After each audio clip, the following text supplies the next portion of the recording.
One of the things that absolutely requires mentioning, because it's imperative that this dog have abundantly clear signals going forward.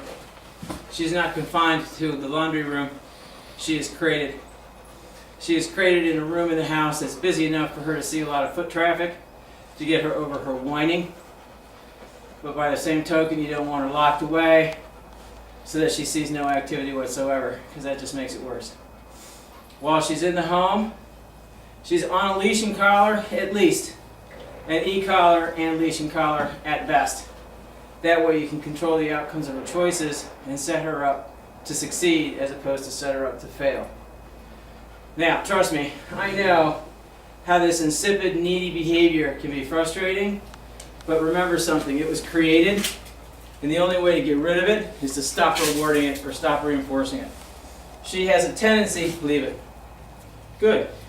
She overreacts when people touch her head, touch her neck, touch anywhere the forward parts of her body, which we have discussed why.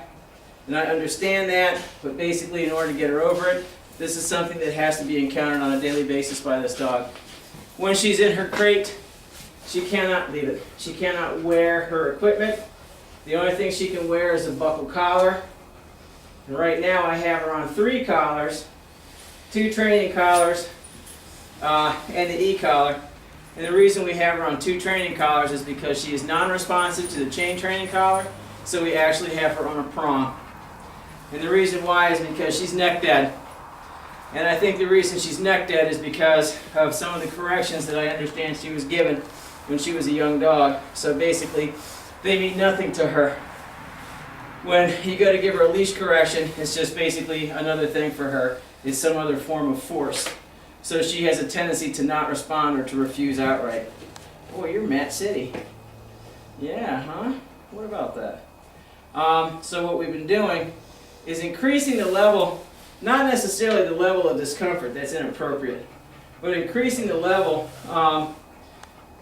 leave it, of physical force that we're applying for only the briefest periods of time in order to get her to understand, in order to avoid or escape that entirely. Just simply do what you're told. Leave it. Like now with the whole hand thing is horribly inappropriate, especially with a small person in the house, and she's using her mouth for everything, because to a dog that's either an act of engagement or an act of appeasement, she uses it as appeasement, and it's really unfortunate because not only is it a distasteful habit, but licking leads to mouthing, leads to biting, and this is not something we want to encourage in any breed. Good girl. Now, basically, we've had a couple of go-rounds with her on putting her equipment on, because as soon as you apply any pressure back here, she starts wigging. And we've got her pretty much through it, as you can see, but there's still some nodes of that behavior there. It is correctable when she starts flailing around, and the way you correct it is you just simply put your hands on both sides of her head, just like so. Good, good. And when she stops flailing around, good. You pet her. Good girl. And then you release her. There is no force in that outside of the fact that I've disabled her ability to fight me. That's it. If it